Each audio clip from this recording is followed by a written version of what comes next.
বয়স কত? 70। জীবনে কম ভোট দিছিস না, ঠিক আছে নি? এবার আমার মোমবাতি মার্কায় ভোটটা দিয়া লাগে, ঠিক আছে ইনশাল্লাহ? দিবেননি? মরণের কত দিন বাকি আমি জানিলাম না গো আল্লাহ। আমি দেখতেছি দেশ নিয়ে শত্রুতা চলতেছে। প্রিয় শাহপুর বাজার ব্যবসায়ী এবং এলাকাবাসী, আপনারা সবাই কেমন আছেন? আমাকে চিনতে পারছেন আপনারা?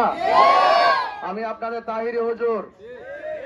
আসন্ন ত্রয়োদশ জাতীয় সংসদ নির্বাচনে হবিগঞ্জ 4 আসন থেকে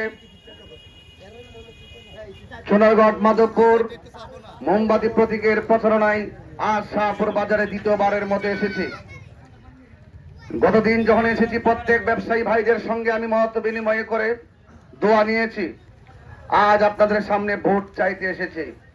আমাদের প্রতীকের নাম কি? শান্তির প্রতীক, সম্প্রীতির প্রতীক, শাহপুরবাসীর, সোনারঘাটের, মাধবপুরের এলাকাবাসীর, চা শ্রমিকের, যুবক ভাইদের, কৃষক শ্রমিকের, সিএনজি ভাইদের, অটো ড্রাইভারদের, আপামর সকল মানুষের এই মোমবাতি প্রতীকটা এতই জনপ্রিয় যে আমি যখন রাস্তা দিয়ে যাই ছোট বাচ্চারাও আমার নাম কয় না কয় মোমবাতি আইছে। তাইলে আর মার্কা চিনাইতে অসুবিধা নাই, তাইলে তাহির হুজুরও চিনাইতে কোনো অসুবিধা। এখন কত হইল মোমবাতিতে ভোটটা দিবেন কেন? মোমবাতিতে ভোটটা এই জন্য দিবেন, সার্বভৌমত্ব সুরক্ষায় মোমবাতিতে ভোট দিবেন, ধর্ম রক্ষায় মোমবাতিতে ভোট দিবেন। আমরা চাই এই দেশটা হলো সবার, ধর্ম বর্ণ দল মত নির্বিশেষে এই দেশে মুসলমান মসজিদে যাবে, হিন্দু মন্দিরে যাবে, বৌদ্ধ পেগোড়ায় যাবে, খ্রিস্টান গির্জায় যাবে, যার যার ধর্ম পালন করবে। একটি সম্প্রীতির বাংলাদেশ, একটি শান্তির বাংলাদেশ, একটি সাম্যের বাংলাদেশ, একটি ভালোবাসার বাংলাদেশ আমরা গঠন করার জন্য প্রতিশ্রুতি নিয়ে মাঠে নেমেছি। কথা বলেন ঠিক কিনা? সেই বাংলাদেশে কোন ধরনের প্রতিহিংসা থাকবে না, সন্ত্রাসী থাকবে না, চাঁদাবাজি থাকবে না, জুলুম থাকবে না, দুর্নীতি থাকবে না, কোন ধরনের চাঁদাবাজি থাকবে না, অবৈধভাবে বালু ক্রয়, অবৈধভাবে বালু উত্তোলন চলবে না, জাতীয় সম্পদ গাছ কেটে ব্যবসা চলবে না।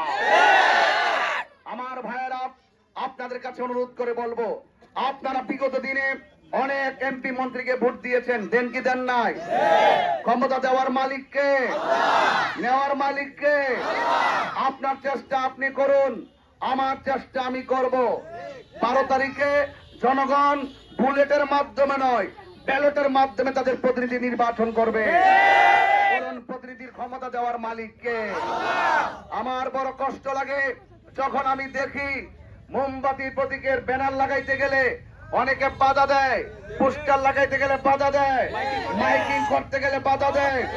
আজকে আমি এখানে আসার পরে কয় কে জানি বলছে, খবরদার, তাহিরি হুজুরের সাথে নাচছো ফিরছো গাইছো অসুবিধা নাই, এজেন্ট কিন্তু থাকতো না, থাকলে কিন্তু লিস্ট হয়ে যাবো গা। আমি লিস্টটা কিছুই বুঝছি না, আমি জীবনে কত লিস্ট করছি কিন্তু এই লিস্টটা বুঝলাম না ভাই। আপনিও তো এজেন্ট দিবেন লিস্ট কইরা, কথা কোন ঠিক নেই? তো আমিও তো নির্বাচন যদি করবো আমারও তো এজেন্ট লাগবো। তো আপনার এজেন্ট স্বাধীনভাবে এজেন্ট দিবেন, তাহলে আমার এজেন্ট আপনি বাধা দেওয়ার কেডা? এইটার লাগি নির্বাচন আইছিল, তো ডাইরেক্ট এটা খোয়ালি হইতো যে অন্য প্রার্থী আমি চাই না, আমার একলা দিয়া দিয়ে নির্বাচন আগে আমার এমপি বানাই দিন। কথা ঠিক নেই? এই জন্য সংক্ষিপ্ত কথা বলে দিয়ে যায়, কাহারও বাক স্বাধীনতা আঘাত করেন না। ভোটের পরের দিন কিন্তু আমরা কিন্তু একসাথে আবার চলবো। আল্লাহ যদি আপনার এমপি মধ্যে লিখতে রাখে, আমি ওয়াজ করবো, আপনি সভাপতি ভাই, তাহলে হিংসা করে লাভ আছে? হিংসা করে লাভ আছে? তাইলে এই জন্য প্রতিহিংসা চলবে না, মারামারি চলবে না, রাজনীতি নিয়ে কোনো প্রতিহিংসা চলবে না। এই জন্য আপনার ভোট আপনি চান, আমার ভোট আমি চাই, দেওয়ার মালিক কেডা? এই জন্য এই কথা মনে থাকবে তো ইনশাল্লাহ। তবে আপনাদেরকে আশ্বাস দিয়ে যায়, অনেকে বলে তালিকা হয়ে গেছে, জেলের ভাত কিন্তু খাইবা। তবে আমার যারা আছেন আমি আপনাদেরকে বলে দিয়ে যায়, জেল যদি নিতে হয় আর যদি ঘটনাটা যদি অযৌক্তিক ভাবে হয়, কথা দিয়ে গেলাম আপনারা ছেলে নিবার আগে আমার কোমল লয়ে যায়। আর আমি বাচ্চা থাকলে অযৌক্তিক ভাবে আপনাকে হয়রানি করবে এই সুযোগ আমি বিগত দিনে দেই না, ভবিষ্যতে দিতাম না। তবে আমি এতটুকু বলতে চাই, যৌক্তিক দাবি আদায়ের লড়াইয়ে আমরা ইনসাফ ভিত্তিক কথা বলবো, ঠিক কিনা বেঠিক? এই জন্য শাহপুরবাসী আপনার কাছে বিচার দেওয়া যায়। আপনি বলুন নির্বাচন 12 তারিখ শেষ নি, কত শেষ নি? শেষ হওয়ার পরে আমরা কি একসাথে চা খাইতাম না? জানাজার মানে কি জানাজা পড়তাম না? মসজিদে নামাজ পড়তাম না? মসজিদে যেমন দল মত নির্বিশেষে সবাই কাজে কাজে দাঁড়ায়, রাজনীতির মাঠেও কাজে কাজে দাঁড়িয়ে ভালোবাসার ভিত্তিতে রাজনীতি করেন। একটা কথা মনে রাখবেন, মোমবাতির আওয়াজ, মোমবাতির অস্তিত্ব আজকে শুধু নতুন নয়, এটা বিগত দিন থেকে ছিল। কথা বলেন ঠিক কিনা? শেষ কালাম বলে দিয়া যায়, ভাইরা আমার, আমি তাহির হুজুর, আমার কিন্তু আপনার 1 বছর আগে দাওয়াত করতেন, বড় একটা হ্যান্ডেল করছুই, চেয়ার একটা সাজাই দিছুই, একটু হাদিয়া তো দিছুই। আজকে এই মানুষটা মাঠের মধ্যে এক মাস 23 দিন ধরে খাইয়া না খাইয়া রাস্তাঘাটে মোটরসাইকেলে 8 ঘন্টা 9 ঘন্টা মোটরসাইকেল দিয়া বাগানে ঘুরে এইভাবে যে ভোট টোট চাইছি, এটা কিন্তু বাজান আমার আপনার এমপি মন্ত্রী বানাই বাইন। আমার নেতা বড় হওয়ার, আমার বড় নেতা হওয়ার শখ, আল্লাহর কসম করে কই আমার উদ্দেশ্য এটা না। আমি দেখতেছি ধর্ম নিয়ে শত্রুতা চলতেছে, আমি দেখতেছি দেশ নিয়ে শত্রুতা চলতেছে। এই জন্য দেশের সার্বভৌমত্ব সুরক্ষায় প্রত্যেকটা মেহনতি মানুষের মুখে হাসি ফোটানোর জন্য চা শ্রমিকদের সঙ্গে যে অর্থনৈতিক বৈষম্য সৃষ্টি করা হয়েছে, অর্থনৈতিক বৈষম্য দূর করে তাদেরকে চিরস্থায়ী টেকসই জীবনযাত্রা মান তৈরি করার জন্য এবং এই দেশের শান্তি সম্প্রীতির লক্ষ্যে এবং শিক্ষা, স্বাস্থ্য, অবকাঠামোর উন্নয়ন সবকিছুর লক্ষ্যে হিন্দু সনাতন ধর্মী মুসলমান প্রত্যেকে যার যার অধিকার শান্তি পরিবেশ গ্রহণ করে একটি শান্তির বাংলাদেশ গঠন করার জন্যই আজ আমি রাজনীতিতে এসেছি। আমি বিগত দিনে দেখেছি যারা রাজনীতি করেছে ক্ষমতা আসার পরেই বিরোধী দলদেরকে তারা মামলা দিয়েছে, হামলা দিয়েছে। আমি বলতে চাই, যারা আমাকে ভোট দিবে তারাও আমার, যারা আমাকে ভোট দিবে না তারাও আমার। কথা বলেন ঠিক না? বাংলাদেশ চাই যেখানে কোনো প্রতিহিংসা থাকবে না। ভাইজান কয়ো ওমড়াই বয়স কত? 70। জীবনে কম ভোট দিছিস না, ঠিক আছে নি?